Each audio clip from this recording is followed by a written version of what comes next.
Hey there, welcome to LSAT Demon Daily. I'm Josh Mansfield, a teacher with the Demon, and with me is Nathan Fox, one of the founders of lsatdemon.com and the weekly podcast Thinking LSAT. Nate, our email today comes from James with the subject of essays when reapplying. Hi, Demon Team. I'm reapplying to several schools this cycle after improving my LSAT thanks to your guidance. Do y'all recommend rewriting essays for schools that I applied to last year? I'm going to keep my personal statement the same, but what do you think for the school-specific essays? I'm applying much earlier than I did last time, which was, I think, a huge reason in getting rejected the first go round. Thanks, James. Do you want to answer his question first, or should we answer the question he didn't ask and should have asked? What was the question he didn't ask and should have asked? Should I be applying this cycle? And the answer, James, is it's November. By the time you're hearing this, it'll probably be December. I'm glad it's earlier than last time, but that's still very late. Yeah, you're applying much earlier than you did last time, but you're still not applying early. No. Why? Well, it's like, well, I know I did it wrong last time, so I'm going to do it not quite as wrong this time. I got the LSAT score this time, guys. Don't worry. Yeah. I also want to say, I don't think it's a good idea to apply with the exact same personal statement. I don't either. That also made me kind of cringe a little bit. I think that's actually, if I was an admission person and I had denied you last time and you come back and apply with the exact same personal statement, I don't know. That to me is like kind of a red flag. It's kind of lazy is how it sounds to me. Exactly. Yeah. I would not be thrilled about that. I'd be like, wait, we already denied this guy. I guess like even minor like grammar or, flow edits. I don't know. It says to me that there's one accomplishment and one accomplishment only that you have to write about, or you just didn't want to do the work. I think the latter more than the former. It feels really lazy to me, and it feels like an error in judgment. Yeah. Because there is no such thing as perfect.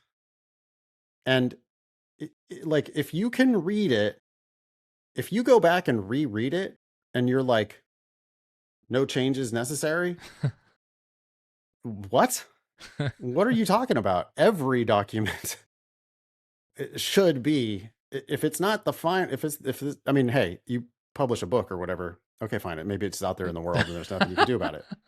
But this is not that. This is the next year and you're reapplying to these schools that already denied you once. And you're just going to say like, oh, well, better LSAT earlier application, although still not even early. And I'm not going to touch my personal statement. Like, you're just declaring I'm not going to touch my personal statement. I think that's a huge mistake. And what have you done in the past year? Is there not something over this past year you can write about now? Does seem like there should be some new things that you could report on. Also, I am quite sure that there are several improvements that could be made to the writing itself. Yeah. There's no way. I just guarantee that if you gave that document to me or Ben, we would be like immediately redlining like all kinds of like, well, cut this, cut that, Mm-hmm. Redo all this. That's not a great sentence. Probably the first paragraph. That to me is kind of, just doesn't. So let's answer the question that he actually asked. Mm-hmm. Do you all recommend rewriting the essays for schools that I applied to last year? Oh my gosh, yes. Please rewrite those. Do not send duplicates of those. Like, they rejected you last year. Yeah. Yes. So that could have been because of your LSAT. It could have been because you didn't apply early enough.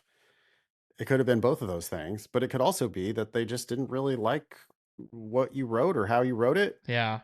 I would definitely look at those things closely and I would consider, okay, does this come off like I'm going to be a problem at your law school? Does this come off like I have a huge ego? Does it, yeah, there has to be something. Let's put it this way. They didn't love it. Yeah. And yeah, I mean, I don't want you to take this the wrong way, James, but that's not a very lawyerly question to even ask. because of course every lawyer is going to be like, you mean I get a chance to redo these documents? Yeah. I just Of got course, another couple months to work on these documents. I'm going to take the time Yeah. to rework these documents. It didn't work the first time around. Like, of course Yeah. I'm going to reboot these documents.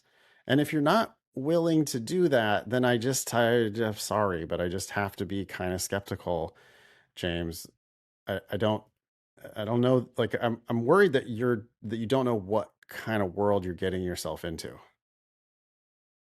Yeah. But this entire email, listen, great job getting a higher LSAT score. 100%. That is the first, most important, and probably most in your control step that you could have taken. Great job. 100%. Great job.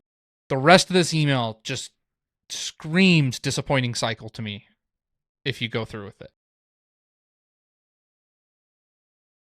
There you go. Yeah, man, I think I'd wait, James, another cycle, because you're like saying, "Oh, I lazily want to apply in December without even redoing my documents." Well, and the thing I also tell students, I hate the November test is like I think the biggest bait and switch of all the tests. I hate the November test because the score comes in this year. The score is coming in the day before Thanksgiving. Even if your application is 100% ready and you click submit the day you get that score for the November test, you think they're looking at it? No. You think they're going to look at it during holiday, followed by finals immediately after, followed by holiday again? Like, if they're even in the office and not at other universities trying to squeeze in last little bit of recruiting time before those undergraduates start their finals, the November test is a like, I don't think that there's a functional or significant functional difference between applying using the November score or the January score. I think they're both just equally bad. I think you could be right about that. I also think that the November test can be a bit of a trap because people think like, oh yeah, this is going to be like, I'm going to be one and done. Yeah. Right. Like this is my last one. If I get it in before the end of the year. Yeah. And then, then you end up with these same people, even more frantic, trying to take it in January. And at that point, it seems very clear that you should just be applying next cycle. Sorry it didn't work out for you last cycle, James, but it seems like you're maybe going to redo some of those same mistakes. Good news is, if you do decide to take our advice and apply at the beginning of next cycle instead of applying this cycle, by this time next year, you'll probably have some offers in hand. It also would give you another crack or two at the LSAT potentially. You said I improved my LSAT. Yeah. Thanks to your guidance. But did you really get an LSAT score that truly shows your potential? If your practice tests are higher, I don't see why you wouldn't keep taking it until you've exhausted all of your attempts. Right. And then you get 9 months to work on these essays. Write them, clean them up, redo all of them. Have your files ready to go day one on September 1. I would consider getting all new letters of recommendation as well. I mean, something kept you out, and we don't know what it was. But if you have any doubt at all about your letters of recommendation, you might want to consider getting different recommenders. At least one who is a little more recent in these times that you've taken, right? If maybe you have one professor that was really good and you want to keep that one, but can you get a new one from what you're doing right now, I'd hope? Cool. Anything more for James? Nope, that's it. Best of luck, James. Email daily@lsatdemon.com if you would like to ask us a question or share some LSAT or law school admissions news. Thanks for listening.